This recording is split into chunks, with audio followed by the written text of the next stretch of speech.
prosecutors, they're out of a job. Reaction on the abrupt move this morning. And the push for answers. Thank you. Thank you, press. President Trump's claims that President Obama spied on him in Trump Tower. A new deadline as new questions swirl about the fired National Security Advisor Michael Flynn and his ties to Turkey. The art of repeal. President Trump selling his Obamacare replacement. This is the time we're going to get it done. Now cleared by two major committees. The next hurdle as Vice President Pence plays an on-the-road salesman. Bitter blast, the late winter storm that pounded the Northeast. This de-icing truck smashing into a plane. And out west, a snow slide stranding students. Heard it was going to snow, but we didn't know it would snow this bad. And the new concerns this morning for a major nor'easter. All the time, the question is how democracy. And Dad interrupted trying to conduct a serious live on-camera interview, photobombed by his kids and a mortified wife. My apologies. This morning, what he's saying about it. Live from ABC News in New York, this is Good Morning America. Man, I feel for that dad. It's hilarious, but I feel for him. Good morning. So funny. You're going to notice that Rob, who's also a dad, is not at the desk with us this morning. He's out in the cold, unfortunately for him, covering what could turn into a March blizzard for the Northeast in just a few days. We've got a map to show you what could come, and we'll have all the latest on this in just a few moments. But we are going to start with a flurry of headlines out of the Trump administration. Overnight, federal prosecutors around the nation announcing their resignations after being ordered to do so by the Justice Department. Yeah, these firings come as the administration is facing a deadline from Congress to provide evidence, if any exists, to back up President Trump's claim made via Twitter exactly 1 week ago this morning that the former president wiretapped him during the campaign. Also swirling this morning, questions about what President Trump did and did not know about his former national security advisor's ties and connections with a foreign country. We have team coverage, and our David Wright kicks things off for us this morning from Washington. Good morning, David. Good morning, Paula. Good morning, Dan. A lot of ground to cover as usual this week. It was exactly a week ago today that President Trump tweeted a bombshell accusing his predecessor of spying on him. And the proof that that actually happened? Nothing so far. And the House Intelligence Committee is now demanding answers. Lawmakers have now given the Justice Department a Monday deadline to hand over all evidence, if it exists, that the phones in Trump Tower were bugged. President Trump has not backed down from that claim. Thank you, press. Thank you, press. Thank you. You guys, please. Thank you, press. Thank you. But when Jonathan Karl pressed him, White House aides shut him down. Please head out behind you. Thank you. Are you going to provide any proof? The White House has yet to offer any proof. Overnight at the Justice Department, a massive round of partisan layoffs. The Attorney General asked for the resignations of all 46 remaining U.S. attorneys from the Obama administration. But several of the federal prosecutors say the president had earlier told them they could stay. Finally, today, there's a new controversy about a man the president already fired, former National Security Advisor Michael Flynn. Trump accepted Flynn's resignation last month after he lied to the vice president about his conversations with the Russian ambassador. This week, Flynn disclosed his company earned hundreds of thousands of dollars lobbying for Turkey. That's right. Yeah, that's right. Lock her up. Even as Flynn sat in on classified briefings with candidate Trump. On Election Day, Flynn published an article declaring we need to adjust our foreign policy to recognize Turkey as a priority.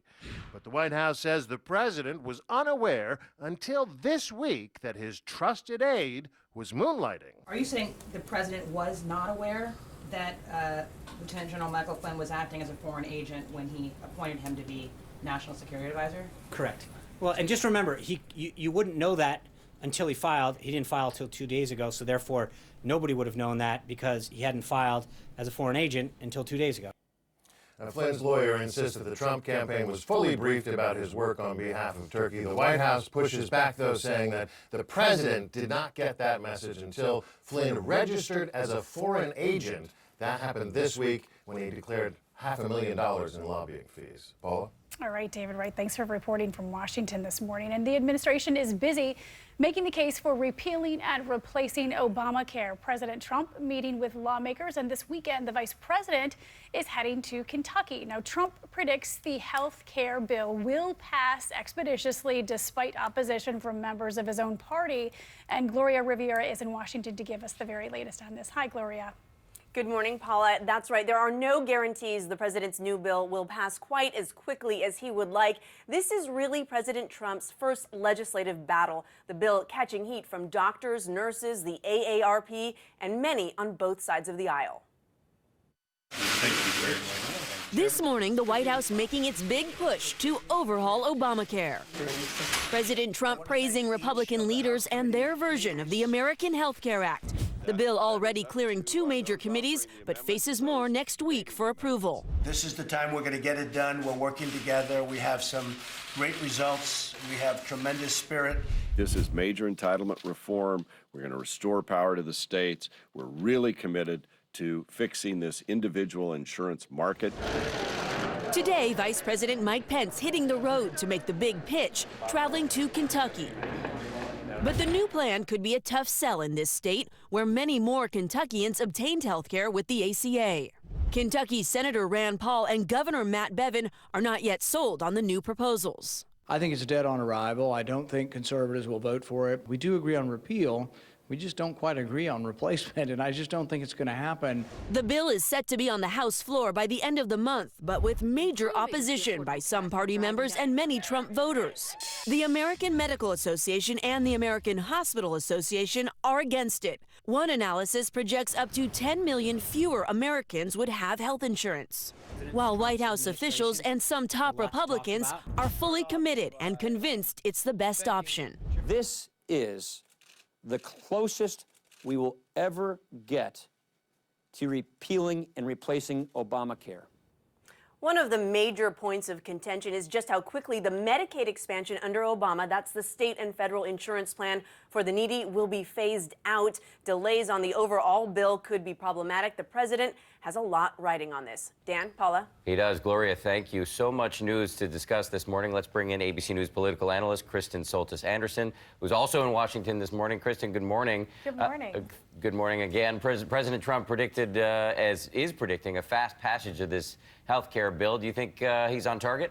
I think that Congress works a lot more slowly than businesses or anything else Donald Trump has had experience running in the past. I think he's going to be surprised to find that despite the fact that he is arguably one of the more popular folks in the Republican Party, that there are going to be these members, especially the folks in the House Freedom Caucus. That's the group of a handful of the most conservative members. They think that this bill does not repeal Obamacare enough. They've given it the label Obamacare Light. They worry that there are certain things like the Medicaid expansion that Obamacare created that would not be rolled back fast enough. And so in that way, Paul Ryan, as well as Donald Trump, are trying to split the difference between a Congress where Democrats don't want to vote for anything that would change Obamacare and a handful of conservatives that really want the law gone and think anything done to preserve any piece of it is a bridge too far. Let's move on to another topic. Michael Flynn, we just mentioned the former national security advisor, had been working on behalf of Turkish interests. Now, the Trump administration said that the president wasn't personally aware of this, but how is that possible? How was something like this not revealed to the commander-in-chief during the vetting process? So this raises a lot of questions about to what extent, when folks are being vetted for these positions, are they being interviewed? Are they being asked about these sorts of things? How honest are they being? Remember, a big piece of why Michael Flynn was pushed out of his position was because he was not forthright with Vice President Pence. And when Vice President Pence went out and was sort of defending him, he was defending him using incorrect information. So this may be something that's specific to this one individual who was already pushed out of the administration. But you've also read at the same time lots of stories of open positions within the government that can't get filled because the vetting process for hiring people, deputy secretaries, undersecretaries, communications directors, they're putting people through a vetting process where they look at everything they've ever tweeted, that they've ever said, and if they've ever been critical of the president, they're getting axed from the position, making it much harder for them to fill some of these government roles.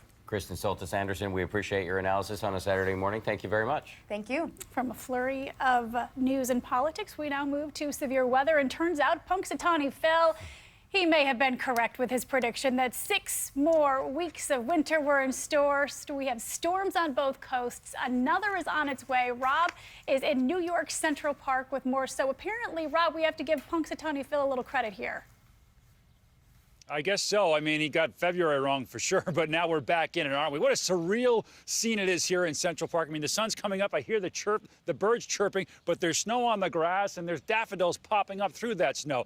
I mean, some very January-like cold is barreling down across much of the eastern half of the country. Take a look. We've got a wind chill right now in New York City of 8 degrees, but it's -7 in Boston. That's what it feels like. Feels like 2 degrees in Pittsburgh and -2 in Green Bay. This in the wake of one of 3 snowmakers for the eastern half of the country.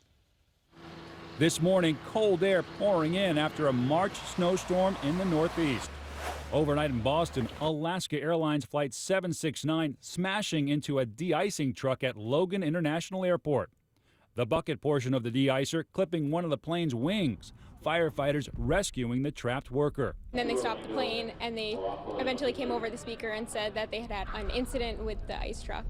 Passengers rushed off the plane, given vouchers for the canceled flight. The roads, an icy mess. A tow truck rolling this fire truck back over after it crashed off Interstate 89 in Connecticut. Luckily, no serious injuries. Out west, non-stop rain and snow causing mudslides and snowslides like this one. It shut down this highway in Washington, stranding 42 high school students who were on a 3-day trip to a mountain observatory. The students safe, but still need some supplies. There were some of the kids that needed medication and only packed a certain amount. So I guess they're helicoptering in. Part of that system now moving across the country to fuel a potential nor'easter. Millions along the I-95 corridor right in its sights. Right now, more than half of the country, most of the eastern half, under some sort of winter watch warning or advisory. Take a look at this map. It is impressive, and we got 2 to deal with. The first one's going to come through today. It's a southern quick mover, and we're looking for snow in Memphis, Nashville, North Georgia, and North Carolina. Significant snowfall in the mountains there, but generally speaking, 1 to 2 inches of snow in some southern states, so that is significant. And then on Monday, Tuesday, Wednesday, this coastal storm, this could be a classic nor'easter, if not a full-on blizzard, depending on the track, which we're not too certain of at the moment, but we could easily see double-digit amounts of snow in the middle of March. More on this today, of course, throughout the hour and tomorrow. We'll see you guys in a bit. I'm supposed to be non-biased, but I'm rooting for that storm to go out to sea. Rob, thank you very much. A wild story out of Paris, meanwhile, this morning, where police are on the hunt for thieves who snatched hundreds of thousands of dollars worth of diamonds and jewels from 2 Americans there. And ABC's Jennifer Eccleston is on the story. A spectacular heist in Paris's exclusive Place Vendôme.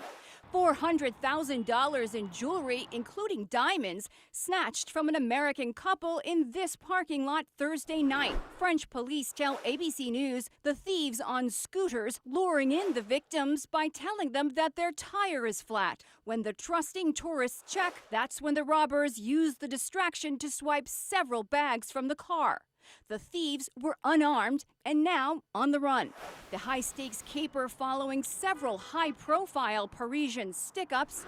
Kim Kardashian was held hostage and robbed of $10 million worth of jewels inside an exclusive hotel during Fashion Week in October. The gang, armed and dressed as police, terrorized the reality TV icon, gagging and tying her up before escaping on bikes. A month later, an Indian movie star said she was gassed during a botched robbery. Anything they wear that's flashy/expensive still can be a target to even lower-end thieves.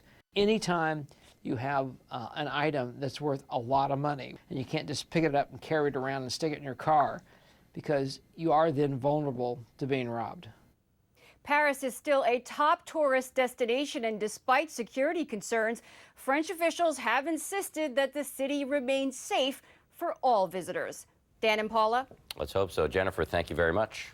And let's send things over to Ron Claiborne for a look at the other headlines. We're not lettuces in like the salad, but let us send things to you. Good morning to you, Paula and Dan. Diane, good morning, everyone. We're going to begin with breaking news out of Syria, where there are reports of twin bomb blasts ripping through the center of the Syrian capital, Damascus.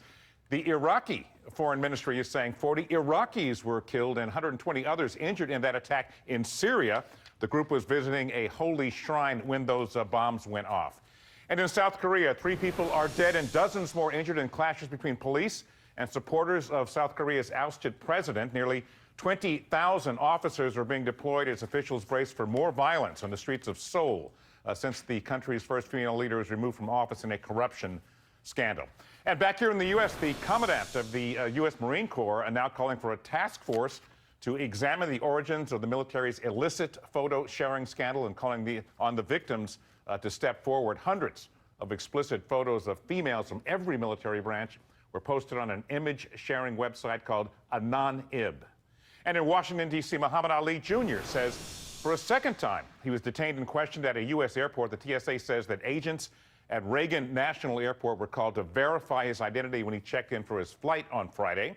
Later, he was patted down after his jewelry set off the metal detector. Ali was in Washington, D.C., ironically, to meet with lawmakers about an incident at a Florida airport last month in which he was questioned about his Muslim faith. And in California, driverless cars with no steering wheel, no brakes, and no gas pedals, no brake pedal, that is, could be hitting the roads by the end of the year. The state's Department of Motor Vehicles is proposing new rules that would allow the technology to move forward and start being tested on the road. Right now, federal standards require every vehicle to have a steering wheel. And finally, a snowboarder in Breckenridge, Colorado, got quite the surprise when she turned around to see her friend, or if her friend was behind her as she was going downhill. Check this out. That's not her friend, or not. It's another friend. It's a moose following her. The Sierra screaming there. Says she was afraid to stop, so you just kept going until the moose, as you see there, darted right past her. I didn't know that a moose could run that fast. Yeah, they can move pretty good. They are fast, and they can get angry, when they're too. coming at you, get out of the way. You don't want to be there, right? You don't want to be in their way. News you can use on a Saturday morning Yeah, from stay away from moose. a bespectacled Ron Claiborne, looking good in those glasses. Thank you, sir. Maybe that should be forewarning for Rob Marciano, who loves to ski. Look out for the moose next time you're on the trails there, Rob. Let's send it back to you. Hi, guys. Yeah, for all the odd things we've seen in Central Park this morning, I wouldn't be surprised to see a moose. This is odd, too. I want to show you the Pacific Northwest. This is the Hoh National, it's a rainforest. It gets over 150 inches of rain a year, but it got snow. That's how crazy the winter's been out there in Seattle. We've got another pulse of rain, a couple of pulses of rain coming into Seattle and Portland, and we could, this will be a little bit warmer, so it could bring a little bit in the way of flooding. Meanwhile, the Southwest is going to heat up. We could see our first 90-degree temperature, and don't forget to spring ahead tonight. We lose an hour. Oh, goodness. All right, let's quick check on the weather. Here now is your local forecast. Winter returning this weekend. Feels like temperatures this morning, teens and 20s. So definitely bundle up on your way out the door. Cold air remains in place all weekend long. Low 40s tomorrow. Plenty of bright sunshine. And don't forget, we also spring forward overnight tonight and into early Sunday. So set those clocks. Major changes coming to town for the early half of the week. We're tracking our next potential for a winter storm. Snow now looking likely for the D.C. area, coming in overnight Monday and into Tuesday. With a wind chill of 8, I am regretting leaving my winter hat in my office. I'll be coming into the studio for the next half hour. We'll see you guys. No, stay out there. Stay out there. Yeah, Rhonda's requesting you stay out there. Report from the field, Rob. Come back in here, Love you too, Rob. Ron. Great job out there. Thank you. Now to the unwitting stars of a video, a hilarious video gone viral. Can't get enough of this. 2 kids, as you can see, crashing their dad's live television interview as their mother swoops in and tries to corral them. And Diane's here with more on what may have been behind. I cannot stop laughing looking at that. Well, it's one of those videos you just want to watch over and over again, but we are now learning a little bit more about what happened after the camera stopped rolling and the pretty adorable theory on why these kids were so determined to get in that room. Kids will be kids, and for this political science professor, it couldn't have come at a worse time, as he was in the middle of a live interview with the BBC. I think one of your children's just walked in. I mean, shift it. Robert Kelly tries to carry on with the very serious interview, but his toddler is going nowhere. And then, here comes the baby. Pardon me. Finally, mom to the rescue. My apologies. Or not quite. She tries desperately to get the kids out as quickly and quietly as possible. But the kids aren't going without a fight. All the while, mom does her best to stay off camera. Mission not accomplished. This YouTube video has gotten more than 4 million views in just one day. Grandma thinks she knows what might have caused